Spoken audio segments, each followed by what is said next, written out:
Yes. Okay. നമ്മള് മാത്സിന്റെ ഒരു ആദ്യത്തെ ലൈവ് സെഷൻ തന്നെ പറയാല്ലേ. ഈ ഒരു ടൈമിൽ ഒരു ആദ്യത്തെ ലൈവ് സെഷനിലാണ് നമ്മളുള്ളത്. അപ്പൊ ഈ ഒരു മാത്സിന്റെ സെഷനിലേക്ക് കടക്കുമ്പോൾ ഞാൻ പണ്ടും നമ്മളെ ഓറിയന്റേഷൻ ക്ലാസ്സിൽ പറഞ്ഞതുപോലെ തന്നെ പലരും മാത്സിന്റെ പല ചോദ്യങ്ങളെയും മാത്സ് ആണല്ലോ എന്നുള്ള കാരണം കൊണ്ട് പേടിച്ച് ബേജാറായിട്ട് ഒഴിവാക്കിയ മനുഷ്യന്മാരുണ്ടാവും. ഇനി അതല്ല ബേജാറായിട്ടില്ലെങ്കിലും അതിന് കുറെ സമയം എടുക്കല്ലോ എന്നുള്ള കാരണം കൊണ്ട് അതിന് ഒഴിവാക്കിയവരുണ്ടാവും. ചിലർ ഭയങ്കര ഇൻട്രസ്റ്റിംഗ് ആയിട്ട് ഈസി ആയിട്ട് അല്ലെങ്കിൽ നല്ല ഇഷ്ടത്തിൽ ചെയ്യുന്നവരുണ്ടാവും. അവരെ സംബന്ധിച്ചല്ല, അവരത് അങ്ങനെ തന്നെ ചെയ്യുകയും ചെയ്യും. അങ്ങനെ അല്ലാത്ത ആദ്യമായിട്ട് മാത്സിന്റെ ചോദ്യങ്ങളിലേക്ക് വരികയോ അല്ലെങ്കിൽ പലതവണ വന്നിട്ടും അതൊരിക്കലും സെറ്റ് ആവാതെ പോവുകയോ ചെയ്തിട്ടുള്ള ആളുകളെയാണ് ഞാൻ എപ്പോഴും ഫോക്കസ് ചെയ്ത് സംസാരിക്കുക. അപ്പം ഇത്തരം ഞാൻ പറയുന്ന ടോപ്പിക്കുകളൊക്കെ നമ്മൾ ഡിസ്കസ് ചെയ്യുന്ന ചോദ്യങ്ങളെ കുറിച്ചൊക്കെ അല്ലെങ്കിൽ അതിലുള്ള ഉത്തരങ്ങളെ കുറിച്ച് അത് ചെയ്യാനുള്ള വഴികളെ കുറിച്ച് 1000 തവണ പരിചയമുള്ള അല്ലെങ്കിൽ അത് ചെയ്യാൻ അറിയുന്ന ആളുകൾക്ക് ചിലപ്പോൾ ഞാൻ റിപ്പീറ്റ് അടിച്ച് ഓരോ സ്റ്റേജുകൾ പറയുമ്പോഴും ഓരോ കാര്യങ്ങൾ പറയുമ്പോഴും നമുക്ക് ബോറടിച്ചൊന്നും വരാം. പക്ഷെ എനിക്ക് കുറച്ചുകൂടി ഫോക്കസ് ആർക്ക് കൊടുത്തേ പറ്റൂ, ബാക്കിയുള്ളവർക്ക് കൊടുത്തേ പറ്റൂ എന്നുള്ളതുകൊണ്ട് നിങ്ങൾ കുറച്ച് സമയം ഒന്ന് ക്ഷമ പാലിച്ച് ഇരിക്കേണ്ടി വരും എന്നുള്ളതാണ് എനിക്ക് നിങ്ങളുടെ അടുത്ത് പറയാനുള്ള ഒരു റിക്വസ്റ്റ് എന്ന് പറഞ്ഞു കഴിഞ്ഞാൽ, ഞാൻ ചെയ്യുമ്പം ഞാൻ ഇങ്ങനെ ബോർഡിൽ എഴുതി കാണിച്ചു തരുന്ന സമയത്ത്, ഞാൻ പറഞ്ഞു തരുന്ന സമയത്ത് ഒക്കെ നമുക്ക് ഭയങ്കര ഈസി ആയിട്ട് തോന്നും അല്ലെ. നമ്മൾ ഒരു കാര്യം ഒരാൾ നമുക്ക് പറഞ്ഞു തന്നിട്ട് നമ്മൾ അതിന്റെ കൂടെ ചെയ്യുമ്പം നമുക്ക് ആ സമയത്ത് ഇത് ഭയങ്കര ഈസി ആണല്ലോ തോന്നും.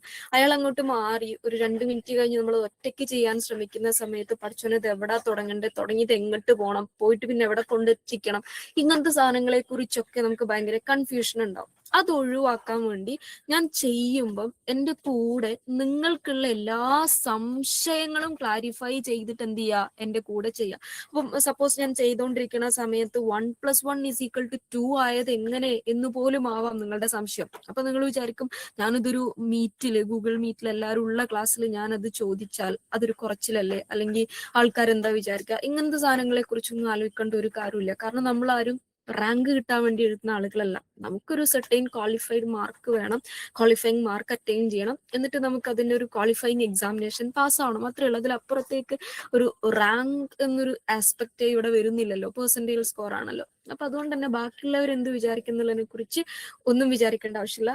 ഞാനൊന്നും വിചാരിക്കില്ല. ഓക്കെ, നിങ്ങൾ എന്നോടാണല്ലോ ചോദിക്കുന്നത്, ഞാനാണല്ലോ അത് ക്ലാരിഫൈ ചെയ്തിരുന്നത്. അപ്പൊ എന്നെ സംബന്ധിച്ച് ഞാനൊന്നും വിചാരിക്കില്ല. നിങ്ങൾ എത്ര സിമ്പിൾ കാര്യമാണ് ചോദിക്കണമെങ്കിൽ പോലും അത് നിങ്ങൾക്ക് മനസ്സിലാവുന്ന അത്രയും തവണ നിങ്ങൾക്ക് മനസ്സിലാവുന്ന അത്ര തന്നെ സിമ്പിളായിട്ട് പറഞ്ഞു തരാൻ ഞാൻ റെഡിയാണ്. ഓക്കെ, അതുകൊണ്ട് അത് ചോദിക്കാൻ പഠിക്കേണ്ടത് എത്ര ചെറുതാണെങ്കിലും.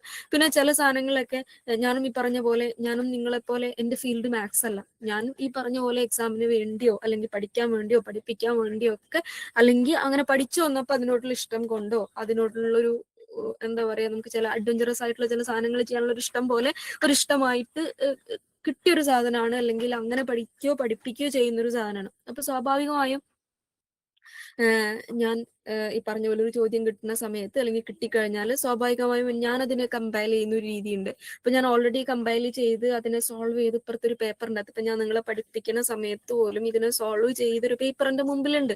ഓക്കെ, അപ്പൊ ആ പേപ്പർ മുമ്പിൽ വെച്ച് ഇന്ന സ്റ്റേജുകൾ സ്റ്റേജ് ബൈ സ്റ്റേജ് ആയിട്ട് നിങ്ങൾക്ക് പറഞ്ഞു തരുന്ന സമയത്ത് ചിലപ്പം ചില സ്റ്റേജുകളിൽ ഞാൻ ചില മാനിപ്പുലേഷൻസ്, ഇപ്പൊ കൂട്ടലോ കുറയ്ക്കലോ ഗുണിക്കലോ ഹരിക്കലോ ഒക്കെ ചെയ്യാൻ സ്കിപ്പ് ചെയ്ത് പോയി എന്ന് വരാം. ഓരോ സ്റ്റെപ്പ് ഇങ്ങനെ പറഞ്ഞു വരുന്ന സമയത്ത് ഓറലി മാത്രം പറഞ്ഞ് ബോർഡിൽ ഇങ്ങനെ അത് ഇന്ന സംഖ്യയോട് ഗുണിച്ചാൽ ഇന്നത് കിട്ടും എന്ന് പറഞ്ഞിട്ട് ആ ഗുണിക്കുന്നത് എങ്ങനെയാന്ന് കാണിക്കാതെയൊക്കെ ചിലപ്പോൾ മൂവ് ചെയ്തെന്ന് വരും. ഓക്കെ, അത് നിങ്ങൾക്ക് മനസ്സിലായിട്ടുണ്ടാവാം എന്നുള്ള പ്രതീക്ഷയിലായിരിക്കും ഞാൻ ആ മൂവ് ചെയ്യുന്നുണ്ടാവുക. ഇൻ കേസ് ആ ഗുണിച്ചത് എങ്ങനെയാ അല്ലെങ്കിൽ ഹരിച്ചത് എങ്ങനെയാ, പ്രോസസ് എങ്ങനെയാ അത് ഗുണിച്ചത്, അല്ലെങ്കിൽ 24നെ 12 കൊണ്ട് എങ്ങനെയാ ഗുണിക്കുക, ഇങ്ങനത്തെ സാധനങ്ങളൊക്കെ ഡൗട്ടുകൾ വരുമ്പോൾ അപ്പൊ തന്നെ ചോദിക്കണം. ഞാനത് അപ്പൊ തന്നെ ബോർഡിൽ എഴുതി കാണിച്ചു തരും. ഓക്കെ, എഴുതി കാണിച്ചു തരും എന്നുള്ളതാണ്. അപ്പൊ ഇത്ര സംശയങ്ങളും സാധനങ്ങളും ഒക്കെ ചെയ്യുന്നതിന്റെ കൂടെ തന്നെ ദൂരീകരിച്ച് പോവാന്നുള്ളതാണ്. ഇത്രയും കാര്യങ്ങൾ ഓക്കെയാണോ? സിനിമ കാണുന്ന പോലെ ഇരിക്കരുത്, കയ്യിലൊരു ബുക്കും കിതാബും അതിലെഴുതാനുള്ള ആയുധമായിട്ട് ഇരിക്കണം. എന്നിട്ട് ഞാൻ പറയുന്ന കാര്യങ്ങൾ എൻ്റെ കൂടെ ചെയ്തു പോകണം. ചോദ്യത്തിന്റെ മീനിങ് മനസ്സിലാക്കണം. ഡൗട്ടുകൾ ഉണ്ടെങ്കിൽ അപ്പൊ ചോദിക്കണം. ഇതാണ് മാത്സിന്റെ എൻ്റെ ക്ലാസ്സിൽ ഇരിക്കുമ്പം എനിക്കുള്ള conditions. Are you okay? Okay ആണെങ്കിൽ ഒരു തംസ് അപ്പ്. നമുക്ക് പതുക്കെ സെഷനിലേക്ക് സ്റ്റാർട്ട് ചെയ്യാം. ഞാൻ തന്ന PDF-ല് ഞാൻ ഓൾറെഡി നിങ്ങൾക്ക് ഒരു PDF ഷെയർ ചെയ്തിട്ടുണ്ടായിരുന്നു. ആ PDF-ന്റെ അകത്ത് തുടക്കത്തിലുള്ള ചോദ്യങ്ങൾ എന്നല്ല, ഞാൻ ഏറ്റവും അവസാനത്തെ ചോദ്യത്തിൽ നിന്നാണ് തുടങ്ങാൻ ആഗ്രഹിക്കുന്നത്. അത് എന്താന്ന് വെച്ച് കഴിഞ്ഞാൽ ആ സെറ്റിലെ കമ്പാരിറ്റീവ്ലി ഈസി ആയിട്ടുള്ള ഒരു ചോദ്യം. ആ സെറ്റിലെ കമ്പാരിറ്റീവ്ലി ഈസി എന്നാണ് കേട്ടോ പറഞ്ഞ്, എല്ലാം ടഫ് എന്നോ അല്ലെങ്കിൽ ബാക്കിയുള്ളതൊക്കെ ടഫ് ആണെന്നോ ഒന്നും അതിനർത്ഥമില്ല. ആ സെറ്റിലെ ഏറ്റവും 5 ചോദ്യങ്ങൾ എടുക്കുമ്പോൾ അതിൽ ഏറ്റവും ഈസി എന്ന് എനിക്ക് ഫീൽ ചെയ്തിട്ടുള്ള ചോദ്യത്തിൽ നിന്നാണ് ഞാൻ തുടങ്ങുന്നത്. നമ്മളെപ്പോഴും ടഫ് ആയിട്ടുള്ള ഒരു സാധനത്തിന്റെ അകത്ത് നിന്ന് തുടങ്ങിയാൽ നമുക്ക് പിന്നെ അവിടെ നിന്ന് അങ്ങോട്ട് മൂവ് ചെയ്യാൻ ഭയങ്കര ബുദ്ധിമുട്ടായിരിക്കും. അപ്പൊ നമുക്ക് കുറച്ചുകൂടി സിമ്പിൾ ആയിട്ടുള്ള കാര്യത്തിൽ നിന്ന് തുടങ്ങാം എന്നുള്ളതാണ്. അപ്പൊ ചിലപ്പോൾ നമ്മൾ ഇന്നത്തെ ഒരു സെഷനിൽ ഈ 5 ചോദ്യങ്ങളും ഡിസ്കസ് ചെയ്തോളണം എന്നൊന്നുമില്ല, അതിനുള്ള സമയം നമുക്ക് കിട്ടിയെന്ന് വരില്ല. നമുക്ക് അങ്ങനെ നിർബന്ധമില്ല, നമുക്ക് പതിയെ പതിയെ തുടങ്ങിയാൽ മതി. ഓൾറെഡി അവർ മറ്റേ ആപ്ലിക്കേഷൻ ഒന്നും വിളിച്ചിട്ടൊന്നും ഇല്ലാത്ത സ്ഥിതിക്ക് സ്വാഭാവികമായും നമുക്ക് സമയമുണ്ട്. അപ്പൊ നമുക്ക് പതിയെ പഠിക്കുന്നത് വൃത്തിക്ക് പഠിച്ചു പോയാൽ മതി. അതൊരു ഒരു ചോദ്യമാണെങ്കിൽ പോലും ആ ഒരു ചോദ്യത്തെ വൃത്തിക്ക് പഠിച്ചു പോവാന്നുള്ളതാണ്. ഓക്കെ, എനിവേ നമുക്ക് തന്നതിൽ ഏറ്റവും ഈസി ആയിട്ടുള്ള ചോദ്യത്തിൽ നിന്നാണ് നമ്മൾ തുടങ്ങുന്നത്. അപ്പൊ നിങ്ങൾ ശ്രദ്ധിച്ചിട്ടുണ്ടോന്ന് അറിയില്ല, കഴിഞ്ഞ കുറെ വർഷങ്ങളായിട്ട് അല്ലെങ്കിൽ കഴിഞ്ഞ കുറെ തവണകളായിട്ട് നെറ്റ് എക്സാം റിപ്പീറ്റ് ചെയ്ത് എഴുതിയ ആളുകൾക്ക്, അല്ലെങ്കിൽ കഴിഞ്ഞ കുറച്ച് തവണകളിലെ ക്വസ്റ്റ്യൻ പേപ്പർ കണ്ട ആളുകൾക്ക് ചിലപ്പോൾ ഈ ചോദ്യത്തിന്റെ ഒരു പ്രത്യേകത മനസ്സിലായിട്ടുണ്ടാവും. സാധാരണ ഇതിൽ കോമ്പറ്റേറ്റീവ് എക്സാംസിനൊക്കെ മാത്സ് ചോദിക്കുമ്പോൾ ഡയറക്റ്റ് ആയിട്ട് അങ്ങനെ ചോദ്യം ചോദിച്ച് ഓപ്ഷൻ തരാറായിരുന്നു പതിവ്. പിന്നെ കുറച്ചും കൂടി ഒരു എന്താ പറയുക, കോമ്പറ്റീഷൻ കൂടുതലുള്ള എക്സാമുകളിലേക്കൊക്കെ വന്ന സമയത്ത് അത് ഈ പറഞ്ഞ പോലെ ട്രൂ ഓർ ഫോൾസ് ആസ്പെക്റ്റിലേക്കൊക്കെ മാത്സിന്റെ ചോദ്യങ്ങൾ വന്നു. അപ്പോഴും നമ്മൾ നെറ്റിലേക്ക് ആ ടൈപ്പ് ചോദ്യങ്ങൾ, സ്റ്റേറ്റ്മെന്റ് ട്രൂ ആണോ ഫോൾസ് ആണോ എന്നുള്ള ടൈപ്പ് സംഭവങ്ങളിലേക്ക് നമ്മൾ നെറ്റിന്റെ മാത്സ് വന്നിട്ടുണ്ടായിരുന്നില്ല.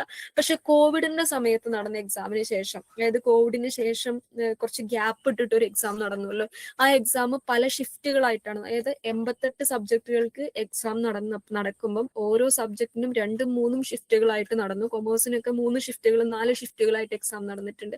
അപ്പം ഒരേ പേപ്പറിന് തന്നെ 3ഉം 4ഉം ഷിഫ്റ്റുകൾ നടന്നപ്പം അത്രയും പേപ്പർ 1ന്റെ ചോദ്യങ്ങൾ ആവശ്യമായി വരികയും, എന്നുവെച്ചാൽ 88 സബ്ജക്റ്റുകളുടെ 4 ക്വസ്റ്റ്യൻ പേപ്പർ എനിക്ക് ഉണ്ടാക്കേണ്ടി വരികയും ചെയ്ത സമയത്ത് സിലബസിനകത്ത് നിന്നുകൊണ്ട് തന്നെ ഒരേ മോഡൽ ഓഫ് ക്വസ്റ്റ്യൻസ് ചോദിക്കുക എന്നുള്ളൊരു കൺസ്ട്രെയിന്റ് അകത്ത് നിന്നുകൊണ്ട് ക്വസ്റ്റ്യൻ ഉണ്ടാക്കേണ്ടി വന്ന സമയത്ത് അവർ കണ്ടുപിടിച്ച ഒരു set of mode of question ആണ് നമ്മൾ മാത്സിന്റെ ചോദ്യങ്ങൾ നെറ്റിന് ട്രൂ ഓർ ഫോൾസ് ആയിട്ട്, അല്ലെങ്കിൽ സ്റ്റേറ്റ്മെന്റ് തന്നിട്ട് സ്റ്റേറ്റ്മെന്റിൽ which is right which is wrong എന്ന് പറയുന്ന സാധനം കണ്ടുപിടിക്കുക എന്നുള്ളത്. സാധാരണ മാത്സ് അങ്ങനെ പൊതുവെ കോമ്പറ്റേറ്റീവ് എക്സാംസിന് അങ്ങനെ ചോദിക്കാറില്ല. പിന്നെ ഭയങ്കര റാങ്ക് ബേസ്ഡ് സാധനങ്ങൾക്കൊക്കെയാണ് പിന്നെയും അങ്ങനെ ചോദിക്കുക, അത്രയും ടഫ് ആക്കാൻ വേണ്ടി ചോദിക്കുക എന്നുള്ളൊരു ആസ്പെക്ട് ഉണ്ടല്ലോ. നെറ്റിന് അത് റീസെന്റ് ആയിട്ട്, പിന്നെ അതിനുശേഷം കോവിഡിന് ശേഷം പിന്നെ ആ ട്രെൻഡ് അങ്ങനെ നിന്നുപോയി.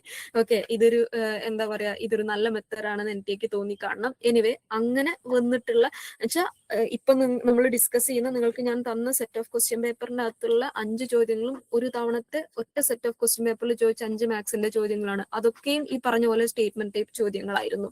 ഓക്കെ, അപ്പം അങ്ങനത്തെ ടൈപ്പ് ഓഫ് ക്വസ്റ്റ്യൻ വരുമ്പോഴും നമുക്ക് ചെയ്യാൻ പറ്റണം എന്നുള്ളതാണ്. അതായത് തന്ന ചോദ്യം ശരിയാണോ എന്ന് നമ്മൾ തെളിയിക്കുക വേണ്ടത്.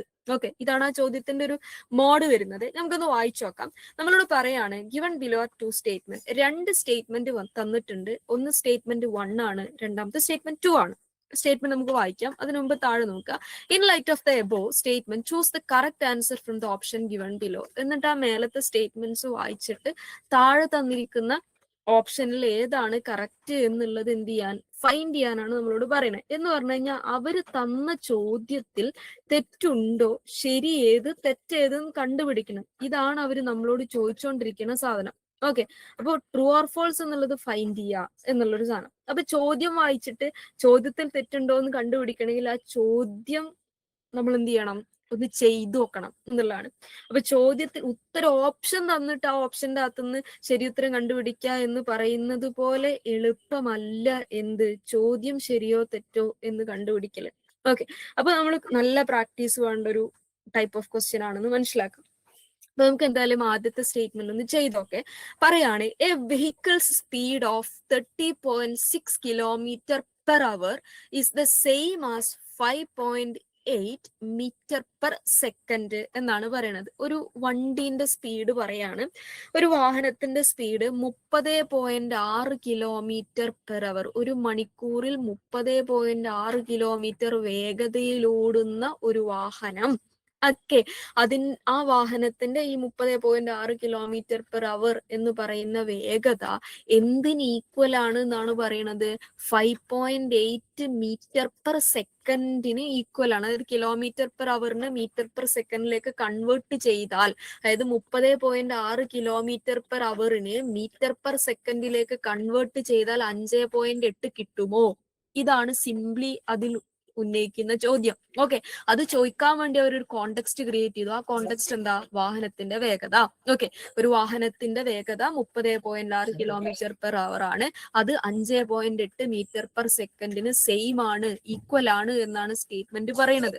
അത് ശരിയോ തെറ്റോ എന്ന് തെളിയിക്കലാണ് ആരുടെ പണി? നമ്മുടെ പണി.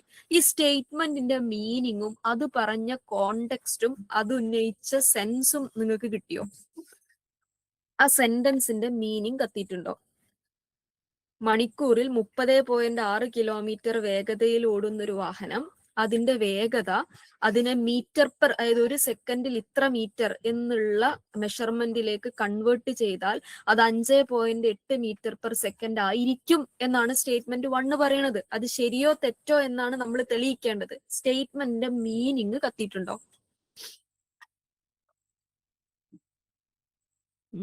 ഓർമ്മയോ? ഓക്കെ, നമ്മൾ സാധാരണ വണ്ടിയൊക്കെ ഓടിക്കുമല്ലോ. വണ്ടി ഓടിക്കുന്ന എത്ര പേരുണ്ട്? വണ്ടി ഓടിക്കുകയോ അല്ലെങ്കിൽ വണ്ടിയിൽ യാത്ര ചെയ്യുകയോ വണ്ടിന്റെ ബാക്കിലിരുന്ന് യാത്ര ചെയ്യുകയോ അല്ലെങ്കിൽ കാറിൽ ആരെയും കൂടി ഇരുന്ന് യാത്ര ചെയ്യുകയോ ചെയ്യുന്ന ആളുകൾ ജസ്റ്റ് ഒന്ന് ഒരു തംസപ്പ്.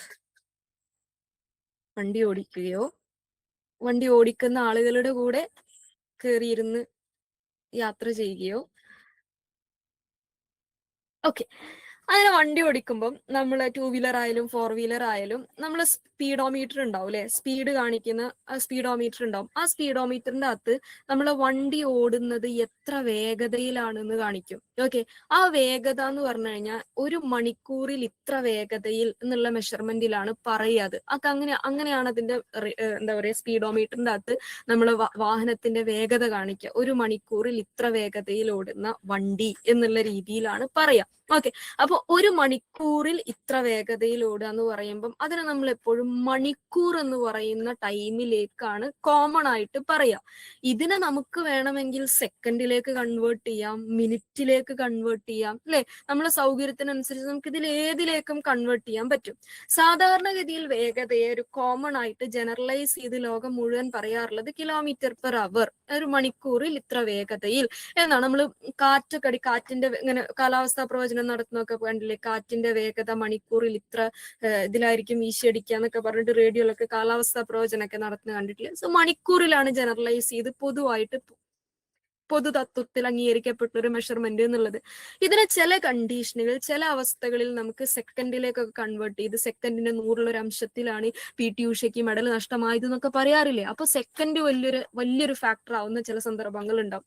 അത്തരം സന്ദർഭങ്ങളിൽ നമ്മൾ ചിലപ്പം ഈ km/h എന്നുള്ള കോൺസെപ്റ്റിനെ ചില സന്ദർഭങ്ങളിൽ, ചില അത്യാവശ്യ ഘട്ടങ്ങളിൽ മീറ്റർ/സെക്കൻഡ് എന്ന് പറയുന്ന സാധനത്തിലേക്ക് കൺവേർട്ട് ചെയ്ത് പറയേണ്ടതായിട്ടുള്ള സാഹചര്യങ്ങൾ വരും. അത്തരം സന്ദർഭങ്ങളിൽ മൂവ് ചെയ്യുന്ന ഒരു വസ്തുവിന്റെ വേഗതയെ നമുക്ക് എന്ത് ചെയ്യേണ്ടി വരും? മീറ്റർ/സെക്കൻഡ്. ഒരു സെക്കൻഡിൽ ഇത്ര മീറ്റർ, മണിക്കൂറാകുമ്പോൾ കിലോമീറ്റർ ആണ്. ഒരു മണിക്കൂറിൽ ഇത്ര കിലോമീറ്റർ വേഗത എന്ന് പറയുന്ന ഒരു സാധനത്തിനെ ഒരു സെക്കൻഡിൽ ഇത്ര മീറ്ററിൽ, ഇത്ര സെക്കൻഡിൽ കിലോമീറ്റർ ഒന്നും ഒരു വണ്ടി മൂവ് ചെയ്യൂലല്ലോ. ഒരു സെക്കൻഡിൽ കിലോമീറ്ററുകൾ വണ്ടി മൂവ് ചെയ്യൂല.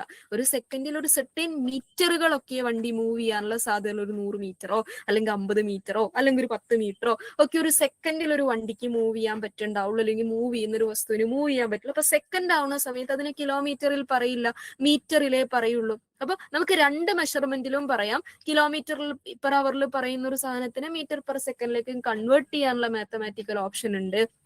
നേരെ തിരിച്ചും കൺവേർട്ട് ചെയ്യാനുള്ള മാത്തമാറ്റിക്കൽ ഓപ്ഷൻ ഉണ്ട്. ഈ പറഞ്ഞ കോൺസെപ്റ്റ് ക്ലിയർ ആണോ? Once more. ഓക്കെ, ഒരു വട്ടം കൂടി എന്ന് പറയുന്നുണ്ട്.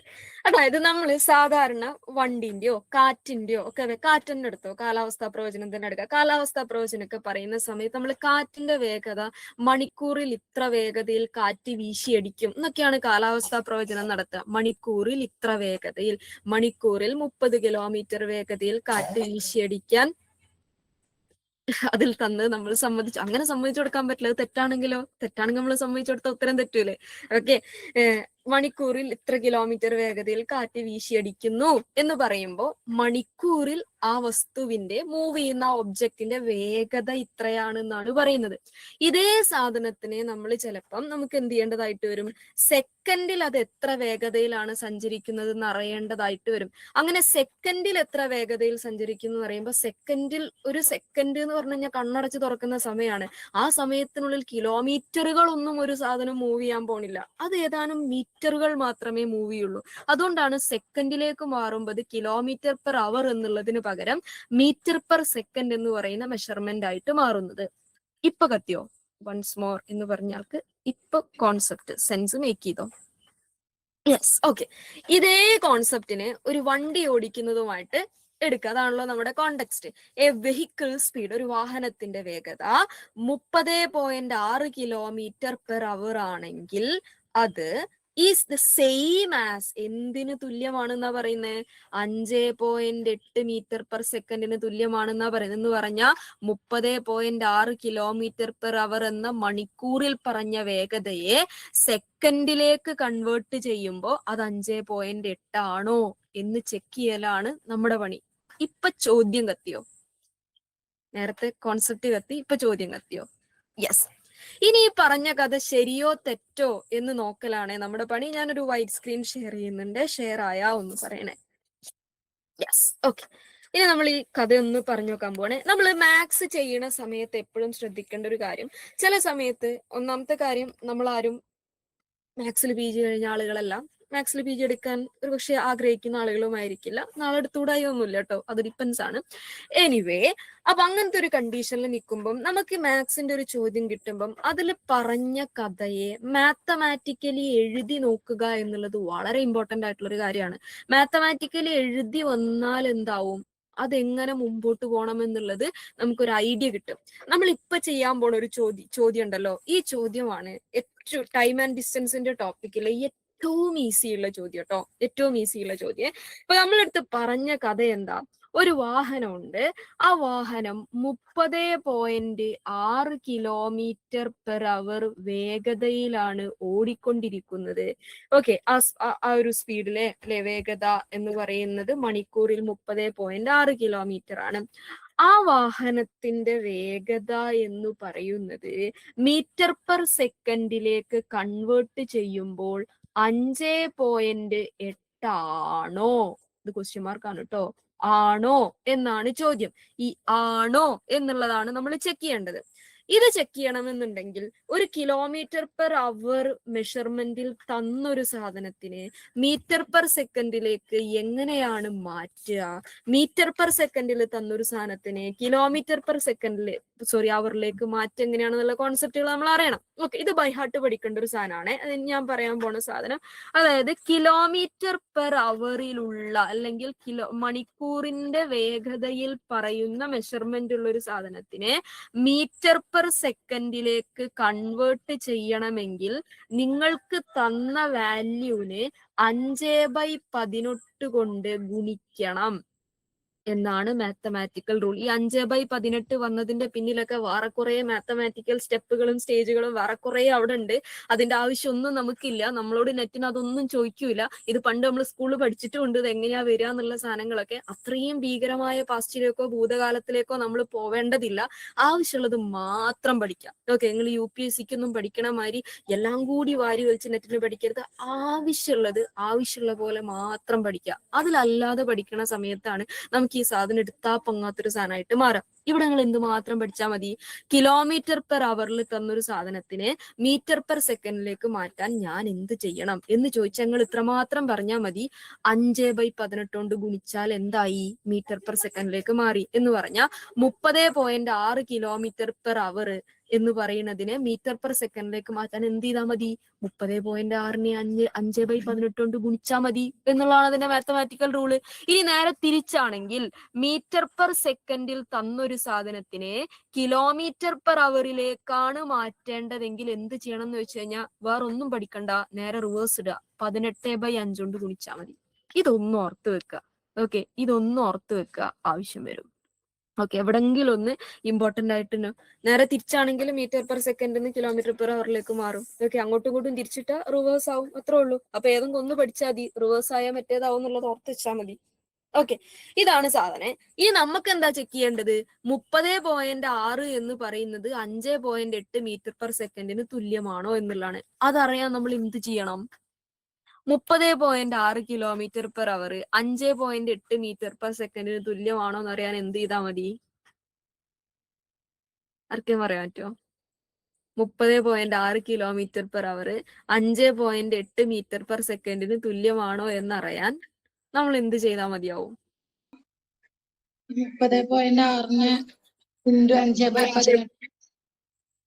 5/18 കൊണ്ട് ഗുണിക്കുക. വേറെ ഒന്നും ചെയ്യാനില്ല.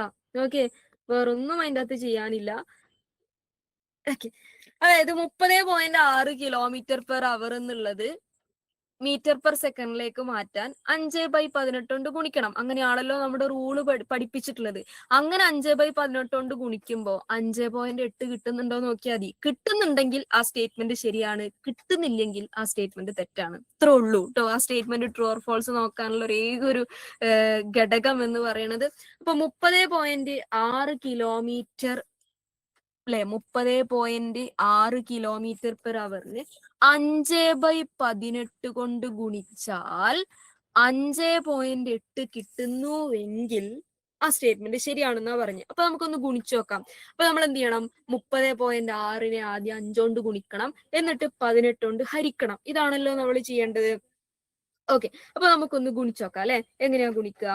30.6നെ 5 കൊണ്ട് ഗുണിക്കാൻ ആദ്യം നിങ്ങൾ എന്ത് ചെയ്യാന്നറിയോ? പോയിന്റ് ഒഴിവാക്കി ഗുണിച്ചിട്ട് പിന്നെ പോയിന്റ് ഇട്ട് കൊടുത്താൽ മതി കേട്ടോ. 306നെ 5 കൊണ്ട് ഗുണിക്കുക അല്ലെ.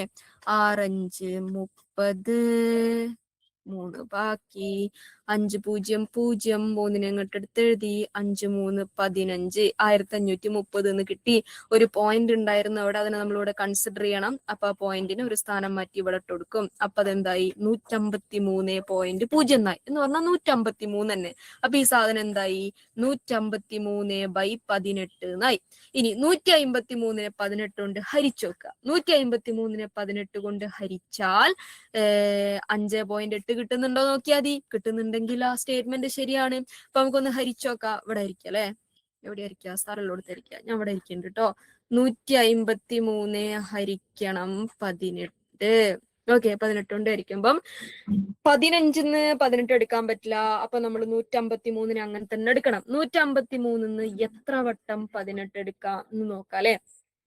10 വട്ടം എടുത്താൽ 180 പോകൂലേ. അത്രയും നമ്മളെ കയ്യിലില്ല. നമ്മളെ കയ്യിൽ 153 ഉള്ളൂ. 9 പ്രാവശ്യം എടുത്താലും ഇല്ല, വീട്ടിൽ ഒരു 8 പ്രാവശ്യമൊക്കെ പോയില്ലേ. 18 × 8 എത്രയാ നോക്കാം. 8 8 64, 6 ഒരു 8 8 6 14, 144. ഒരു 18 കൂടി എടുത്താൽ അത് 153ന്റെ അപ്പുറത്തേക്ക് പോകൂലേ. 8 4 12, ബാക്കി 1 6, 162 ആവും. വേണ്ട വേണ്ട വേണ്ട, 8 പ്രാവശ്യം പോവുള്ളൂ.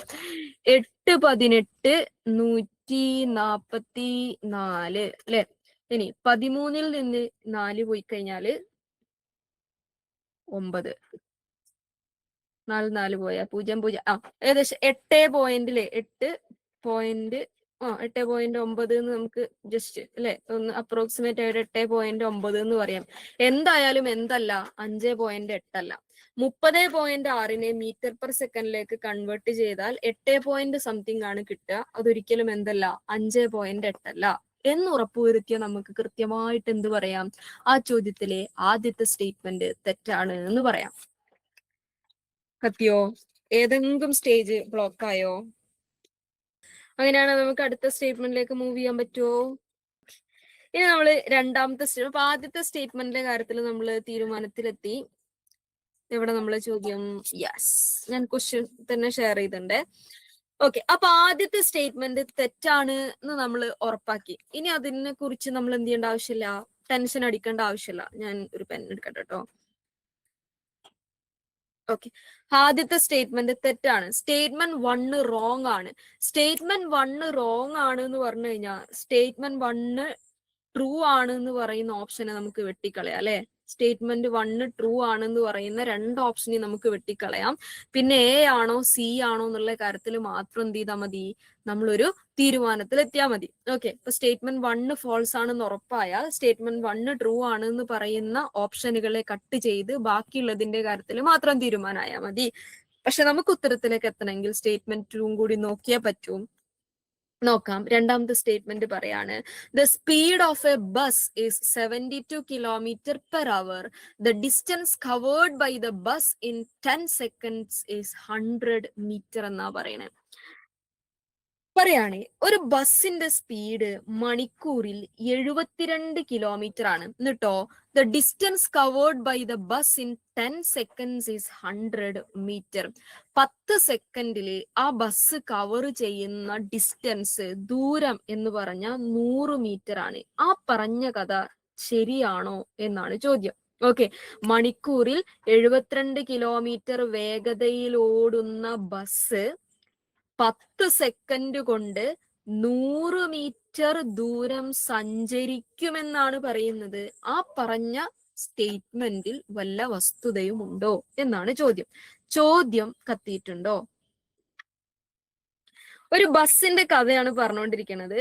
ആ ബസ്സിന്റെ വേഗത എന്ന് പറഞ്ഞു കഴിഞ്ഞാൽ മണിക്കൂറിൽ 72 മീറ്റർ ആണ്. ഓക്കെ, മണിക്കൂറിൽ 72 മീറ്റർ വേഗതയിൽ ഓടുന്ന ബസ്, ആ ബസ് 10 സെക്കൻഡ് കൊണ്ട് 100 മീറ്റർ ഡിസ്റ്റൻസ് കവർ ചെയ്യും. എന്ന് വെച്ചാൽ 100 മീറ്റർ ദൂരം അത് ഓടും 10 സെക്കൻഡ് കൊണ്ട്. ഇത് ശരിയാണോ എന്നാണ് ചോദിക്കണത്. ഇത് ശരിയാണോ എന്നാണ് നമ്മൾ തെളിയിക്കേണ്ടത്. മണിക്കൂറിൽ 72 കിലോമീറ്റർ വേഗതയിൽ ഓടാൻ കഴിവുള്ള ബസ്സിന് 10 സെക്കൻഡ് കൊണ്ട് 100 മീറ്റർ ദൂരം ഓടാൻ പറ്റുമോ എന്നാണ് ചോദ്യം. ഇപ്പൊ കത്തിയോ? ഓക്കെ, ഇനി ഈ പറഞ്ഞ കഥ ശരിയാണോ എന്നാണ് നമ്മൾ ചെക്ക് ചെയ്യാൻ പോണത്. അപ്പൊ സ്വാഭാവികമായും നമുക്ക് എന്ത് വേണം, നമുക്ക് പറഞ്ഞ കഥയെ മാത്തമാറ്റിക്കലി ഒന്ന് എഴുതി നോക്കണം. എന്നാൽ മാത്രമേ നമ്മൾ ഈ എന്താ പറയാ ജാതകമൊക്കെ നോക്കാൻ പോണ സമയത്ത് കബഡി നിർത്തിയാല് സാധനം സെറ്റ് ആവുള്ളൂ എന്ന് പറയണ പോലെ നമുക്ക് ഈ സാധനം എഴുതി വെക്കാതെ മുമ്പോട്ട് പോകാൻ പറ്റുള്ളൂ. കാരണം ഇത് മനക്കണക്ക് ചെയ്യാൻ നമ്മൾ ആരും എന്തല്ല, നമ്മളെ മാസ്റ്റേഴ്സ് എടുത്തിട്ടുള്ളത് മാത്സിലല്ല എന്നുള്ളത് കൊണ്ട് നമുക്കത് എഴുതി നോക്കണം. അപ്പൊ പറഞ്ഞ കഥകൾ നമുക്ക് എന്ത് ചെയ്യാം, ഒന്ന് എഴുതി നോക്കാം. നമ്മളോട് നമുക്ക് തന്ന സാധനങ്ങൾ എഴുതി നോക്കുകയാണെന്ന് വേണമെങ്കിൽ പറയാം. പറഞ്ഞ കഥയെ നമ്മൾ മാത്തമാറ്റിക്കൽ എഴുതി നോക്കുക എന്ന് പറയാം. നമുക്ക് തന്ന സാധനങ്ങള് ഒന്ന് സ്പീഡാണ്. സ്പീഡ് എത്രയാ പറഞ്ഞിട്ടുള്ളത്? മണിക്കൂറിൽ 72 കിലോമീറ്റർ എന്നാ പറഞ്ഞിട്ടുള്ളത്. 72 കിലോമീറ്റർ പെർ അവർ. 72 കിലോമീറ്റർ പെർ അവർ വേഗതയിൽ ഓടുന്ന ബസ്. ഓക്കെ, അത് 10 സെക്കൻഡ് സമയം കൊണ്ട്, ഓക്കെ 10 സെക്കൻഡ് സമയം കൊണ്ട് 100 മീറ്റർ ഡിസ്റ്റൻസ് കവർ ചെയ്യും. 100 മീറ്റർ ഡിസ്റ്റൻസ് കവർ ചെയ്യും എന്നാണ് പറഞ്ഞത്. ഓക്കെ, അപ്പൊ തന്നിരിക്കുന്ന സമയം സെക്കൻഡിലാണ്, തന്നിരിക്കുന്ന ദൂരം 100 മീറ്ററിലാണ്. ആ ബസ്സിന് സഞ്ചരിക്കാൻ കഴിയുന്ന വേഗതയുടെ കപ്പാസിറ്റി എന്നുള്ളത് 72 കിലോമീറ്റർ പെർ അവർ ആണ്. അപ്പൊ നമുക്ക് കണ്ടുപിടിക്കേണ്ടതായിട്ടുള്ള സാധനങ്ങളൊക്കെയും മീറ്ററിലും സെക്കൻഡിലുമാണെന്നിരിക്കെ നമുക്ക് തന്ന 72 കിലോമീറ്റർ പെർ അവറിനെ നമ്മൾ എന്തിലേക്ക് കൺവേർട്ട് ചെയ്തേ പറ്റൂ? മീറ്റർ പെർ സെക്കൻഡ് എന്ന് പറയുന്ന മെഷർമെന്റിലേക്ക് കൺവേർട്ട് ചെയ്തേ പറ്റൂ. എന്തുകൊണ്ടാണ് എന്ന് ചോദിച്ചു കഴിഞ്ഞാൽ നമുക്ക് മുമ്പോട്ട് ചെയ്യാനുള്ള മെഷർമെന്റുകളൊക്കെയും മീറ്റർ പെർ സെക്കൻഡിന്റെ മെഷർമെന്റിലാണുള്ളത്. നമുക്ക് തന്നിരിക്കുന്ന ടൈം 10 സെക്കൻഡ് ആണ്. നമുക്ക് തന്നിരിക്കുന്ന ഡിസ്റ്റൻസ് 100 മീറ്റർ ആണ്. അപ്പൊ താഴേക്കിന് ചെയ്തു വരുന്നതൊക്കെ ആ ഒരു ചെറിയ മെഷർമെന്റിലുള്ളതാവുമ്പോൾ സ്വാഭാവികമായും 72 കിലോമീറ്റർ പെർ അവർ എന്നുള്ള മെഷർമെന്റിനെ നമ്മൾ മീറ്റർ പെർ സെക്കൻഡിലേക്ക് മാറ്റിയേ പറ്റൂ. എങ്ങനെയാണ് നമ്മൾ കിലോമീറ്റർ പെർ അവറിലുള്ള ഒരു സാധനത്തിനെ മീറ്റർ പെർ സെക്കൻഡിലേക്ക് മാറ്റുക? എങ്ങനെയാ മാറ്റുക? നേരത്തെ നമ്മൾ പറഞ്ഞു, എന്തുകൊണ്ട് ഗുണിച്ചിട്ടാണ് നമ്മൾ കിലോമീറ്റർ പെർ അവറിനെ മീറ്റർ പെർ സെക്കൻഡിലേക്ക് മാറ്റുക? ഞാൻ എഴുതി വെക്കണം എന്ന് പറഞ്ഞിട്ടുണ്ടായിരുന്നു. 5/18 കൊണ്ട്. 5/18 കൊണ്ട് ഗുണിച്ചാൽ കിലോമീറ്റർ പെർ അവറിനെ മീറ്റർ പെർ സെക്കൻഡ് കൊണ്ട്, അല്ലെ ഇവിടെ ഇതല്ലേ 72നെ 5/18 കൊണ്ട് ഗുണിച്ചാൽ നമുക്ക് എന്ത് കിട്ടും? അതിനെ മീറ്റർ പെർ സെക്കൻഡിലേക്ക് കൺവേർട്ട് ചെയ്യാൻ പറ്റും. അപ്പൊ നമുക്കൊന്ന് നോക്കാം അല്ലെ. 72നെ 5 കൊണ്ട് ഗുണിച്ചു നോക്കാം. ഓക്കെ, ഓൾറെഡി മാത്സിൽ കുറച്ച് പരിചയമുള്ള ആളുകൾക്ക് ഇതൊക്കെ എളുപ്പമായിരിക്കും. ഞാൻ ഭയങ്കര ബേസിക്കിൽ നിൽക്കുന്ന ആളുകൾക്ക് വേണ്ടിയാണ് ഇതൊക്കെ സംസാരിക്കുന്നതും ചെയ്യണതും ഒക്കെ കേട്ടോ. 5 2 10, 1 ബാക്കി 7 5 35 36 360 അല്ലെ. 360. അപ്പൊ 360 ഇനി എന്ത് ചെയ്യണം? 18 കൊണ്ട് ഹരിക്കണം. ഒരു 18 18 അല്ലെ. സോറി, ഒരു 18 18 2 18 36. അപ്പൊ എത്രയായി? 0 അല്ലേ, എവിടുത്തെ 0 മേലോട്ട് 20 എന്ന് പറഞ്ഞു കഴിഞ്ഞാൽ 72നെ 5/18 കൊണ്ട് മൾട്ടിപ്ലൈ ചെയ്താ 20 മീറ്റർ പെർ സെക്കൻഡ് എന്ന് കിട്ടും. ഇതുവരെ ക്ലിയർ ആണോ? അപ്പൊ കിലോമീറ്റർ പെർ അവർ എന്നുള്ള മെഷർമെന്റിനെ നമ്മൾ എന്തിലേക്ക് മാറ്റി? മീറ്റർ പെർ സെക്കൻഡ് എന്ന് പറയുന്ന മെഷർമെന്റിലേക്ക് മാറ്റി. ഇനി നമുക്ക് ഇവിടുന്ന് അങ്ങോട്ട് നോക്കിയാൽ മതി. നമുക്ക് എന്തൊക്കെ കിട്ടി? നമ്മളെ കയ്യിൽ ടൈം ഉണ്ട്, നമ്മളെ കയ്യിൽ ഡിസ്റ്റൻസ് ഉണ്ട്, നമ്മളെ കയ്യിൽ ഇപ്പോ സ്പീഡ് ഉണ്ട്. ഇതൊക്കെ മീറ്റർ പെർ സെക്കൻഡിന്റെ മെഷർമെന്റിലാണ് നമ്മളെ കയ്യിലുള്ളത്. നമ്മളെ കയ്യിൽ എല്ലാ വാല്യൂബിൾ ആയിട്ടുള്ള മാത്തമാറ്റിക്കൽ വാല്യൂസും കയ്യിലുണ്ട്. ഇനി നമുക്ക് എന്ത് ചെയ്താൽ മതി എന്നറിയോ? ഈ പറഞ്ഞ സ്റ്റേറ്റ്മെന്റ് ശരിയാണോ എന്ന് തെളിയിച്ചാൽ മാത്രം മതി. എന്ന് പറഞ്ഞു കഴിഞ്ഞാൽ സ്പീഡ് കണ്ടുപിടിക്കാനുള്ള ഇക്വേഷൻ എന്താണ് എന്ന് ചോദിക്കുമ്പോൾ ഏത് ഉറക്കത്തിൽ ചോദിച്ചാലും നിങ്ങൾക്ക് പറയാൻ പറ്റണം speed is equal to d/t. d എന്ന് പറഞ്ഞ ഡിസ്റ്റൻസ് ആണ്, t എന്ന് പറഞ്ഞ ടൈം ആണ്. സ്പീഡ് കണ്ടുപിടിക്കാനുള്ള ഇക്വേഷൻ എന്താണ് എന്ന് ആര് ചോദിക്കുമ്പോഴും നിങ്ങൾക്ക് ഏതൊറക്കത്തിലും പറയാൻ പറ്റണം s is equal to d/t. s is equal to d/t. s എന്ന് പറഞ്ഞ സ്പീഡാണ്, d എന്ന് പറഞ്ഞ ഡിസ്റ്റൻസ് ആണ്, t എന്ന് പറഞ്ഞ ടൈം ആണ്. ഇതെന്തിനാ നമ്മൾ എഴുതിയെന്ന് ചോദിക്കുമ്പോൾ നമ്മൾ ഇപ്പത്തെ കണ്ടീഷനില് d എന്ന് പറഞ്ഞു കഴിഞ്ഞാൽ എത്രയാ? നമ്മൾ ഇപ്പത്തെ നമ്മുടെ ചോദ്യത്തിൽ d എന്ന് പറഞ്ഞ എത്രയാ? നമ്മൾ ഇപ്പത്തെ കണ്ടീഷനിൽ d എന്ന് പറഞ്ഞാൽ എത്രയാ? ഈ particular ചോദ്യത്തില് what is the value of d, which is distance? 100 metre. 100 ആണ് ഡിസ്റ്റൻസ്. what is t?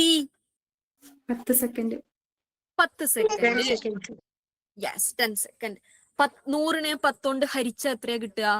0 വെട്ടി 0 വെട്ടി 10/1 എന്ന് പറഞ്ഞാൽ 10 തന്നെ. ഈ 10 എന്ന് പറഞ്ഞ സാധനം എന്താ?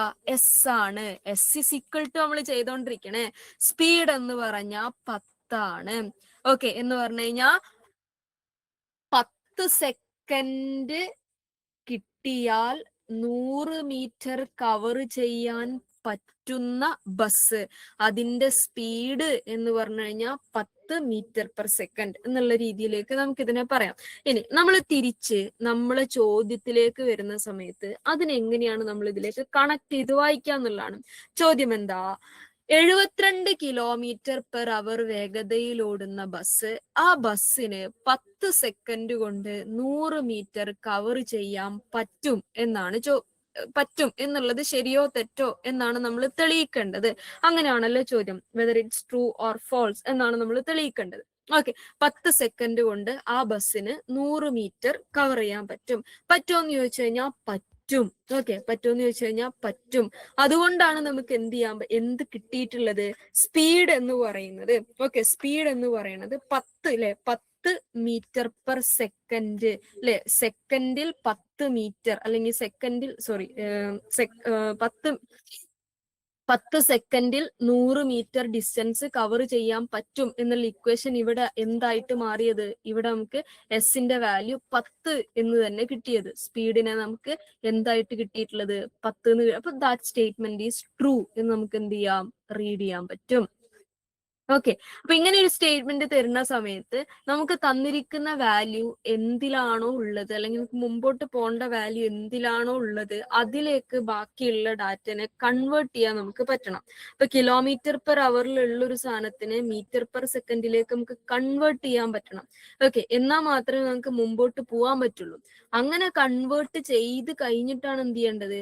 കൺവേർട്ട് ചെയ്ത് കഴിഞ്ഞിട്ടാണ് പിന്നെ അവിടുന്ന് അങ്ങോട്ടുള്ള സാധനങ്ങൾ നമ്മൾ കാൽക്കുലേറ്റ് ചെയ്യേണ്ടത്. അങ്ങനെ കാൽക്കുലേറ്റ് ചെയ്യുമ്പോൾ നമ്മൾ എസ് എന്ന് പറഞ്ഞു കഴിഞ്ഞാൽ എത്രയാണ്, ഡി എന്ന് പറഞ്ഞാൽ എത്രയാണ്, ടി എന്ന് പറഞ്ഞാൽ എത്രയാണ് എന്നുള്ള ബേസിക് ആയിട്ടുള്ള ഇക്വേഷൻ്റെ അകത്തേക്ക് നമുക്ക് തിരിച്ചിടാൻ പറ്റണം. ഇനി ഇതൊക്കെ ഒറ്റ ക്ലാസ് കൊണ്ട് തിരിച്ചിടാൻ പറ്റുമോ എന്ന് ചോദിച്ചു കഴിഞ്ഞാൽ ഒരിക്കലും പറ്റൂല.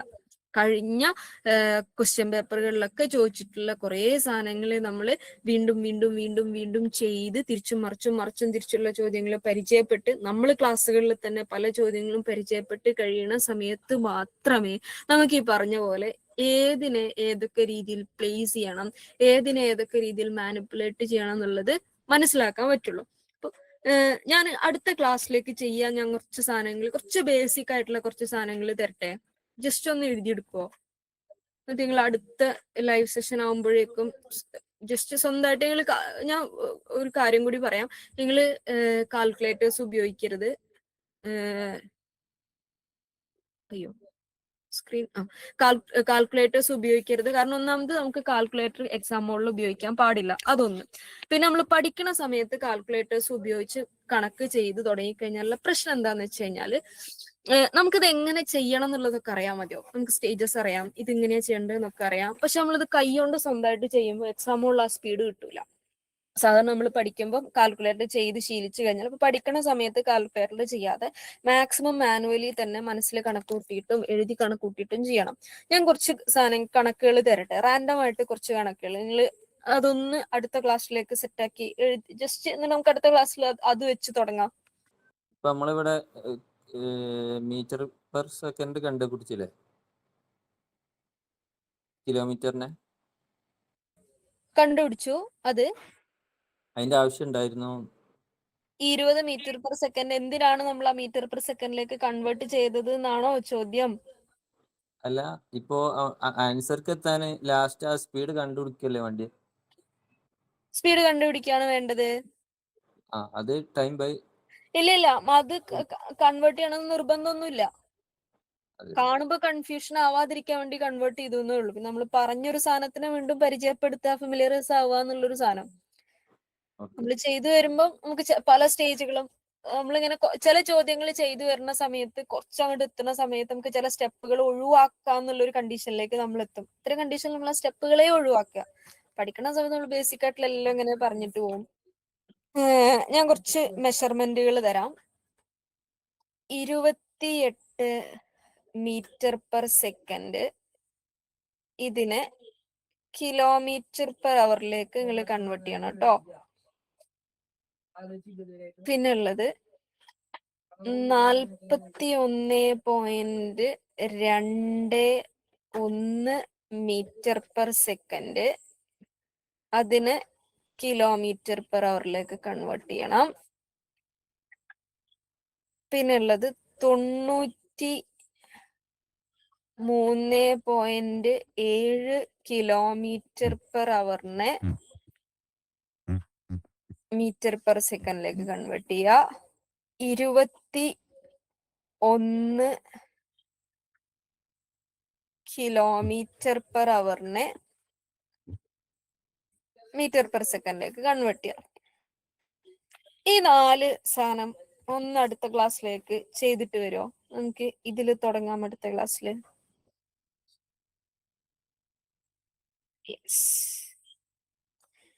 നമ്മൾ ഇന്ന് ഒറ്റ ചോദ്യം ഡിസ്കസ് ചെയ്തിട്ടുള്ളൂ. ആ ചോദ്യത്തില് ഈ ഒരു പെർട്ടിക്കുലർ ചോദ്യം ഉണ്ടല്ലോ, കിലോമീറ്റർ പെർ അവറിലേക്ക് കൺവേർട്ട് ചെയ്യുക, നേരെ തിരിച്ച് കൺവേർട്ട് ചെയ്യുക. ഈ സാധനം ഒരു ഇമ്പോർട്ടന്റ് ആയിട്ടുള്ള ഒരു ടൈം ആൻഡ് ഡിസ്റ്റൻസിന്റെ ചോദ്യം വളരെ കുറച്ച് സെറ്റ് ഓഫ് ക്വസ്റ്റ്യൻ പേപ്പറിൽ മാത്രമേ എന്താ പറയാ ഈ ഒരു സാധനം ചോദിക്കാറുള്ളൂ. പക്ഷെ ചോദിച്ചാൽ ഈ ഒരു ടൈപ്പ് സാധനം നിർബന്ധമായിട്ടും ചോദിക്കും എന്നുള്ളൊരു കണ്ടീഷനിലുള്ള ആ ഒരു ടൈപ്പ് ഓഫ് ക്വസ്റ്റ്യൻ ആണിത്. അപ്പൊ പഠിച്ചേ പറ്റൂ എന്നുള്ളൊരു ടൈപ്പ് സാധനം ഉണ്ടാവുമല്ലോ, എന്റെ സാധനമാണ്. നിർബന്ധമായിട്ടും നോക്കിയിട്ട് പോവാ. ഡൗട്ടോ കാര്യങ്ങളോ ഉണ്ടെങ്കിൽ ചോദിക്കാം കേട്ടോ. നിങ്ങൾ ഡൗട്ടുകൾ ചോദിക്കുന്ന സമയത്ത് എനിക്ക് പേഴ്സണലി മെസ്സേജ് ചെയ്യുന്നതിനേക്കാൾ കൂടുതൽ ഞാൻ പ്രിഫർ ചെയ്യുക ഗ്രൂപ്പിൽ എന്നെ ടാഗ് ചെയ്ത് മെസ്സേജ് ഇടുക. ഞാൻ പേഴ്സണലി ആവുന്ന സമയത്ത് ഞാനത് വായിക്കും, കാണുന്നുണ്ടാവും. പക്ഷെ ഞാനത് ചിലപ്പോൾ കോളേജിൽ ക്ലാസ് എടുക്കുന്ന സമയത്തോ അല്ലെങ്കിൽ വേറെ എന്തെങ്കിലും ഡ്യൂട്ടീന്റെ സമയത്തോ ഒക്കെ ആയിരിക്കും. അപ്പൊ പിന്നെ റിപ്ലൈ ചെയ്യാന്നുള്ളതിൽ വെച്ചിട്ട് ഇത് തുറന്ന് നോക്കി പോയതുകൊണ്ട് പിന്നെ ഇത് തുറന്നു നോക്കിയ സാധനം പിന്നെ അൺറീഡ് ആയിട്ട് റീഡ് ചെയ്തായിട്ടാണല്ലോ കിടക്കുക. പിന്നെ തിരിച്ചു വന്നിട്ട് മെസ്സേജ് റിപ്ലൈ ഇടാൻ വിട്ടുപോകും. അപ്പം ഗ്രൂപ്പിലാകുമ്പോൾ എനിക്ക് അത് മാത്രം അങ്ങനെ ക്രോസ് ചെക്ക് ചെയ്ത് അങ്ങനെ പോയാൽ മതി. എന്നെ ജസ്റ്റ് ഒന്ന് ടാഗ് ചെയ്തിട്ട് നിങ്ങൾ ഡൗട്ട് ചോദിച്ചു കഴിഞ്ഞാൽ എനിക്കത് കുറച്ചുകൂടി ഈസി ആയിരിക്കും പറഞ്ഞുതരാൻ. പേഴ്സണലി മെസ്സേജ് അയക്കണോണ്ട് പ്രശ്നം ഉണ്ടായിട്ടല്ല. നിങ്ങൾക്ക് പെട്ടെന്ന് അതിന്റെ ഒരു ആൻസർ കിട്ടണം എന്നുണ്ടെങ്കിൽ ഡെഫിനറ്റ്ലി ഞാൻ ഡിപ്പെൻഡ് ചെയ്യുക ഗ്രൂപ്പിലെ മെസ്സേജുകളായിരിക്കും. മറ്റേത് ഞാൻ സ്കിപ്പ് ആക്കി പോകും, അതുകൊണ്ടാണ്. Okay, thank you, good night.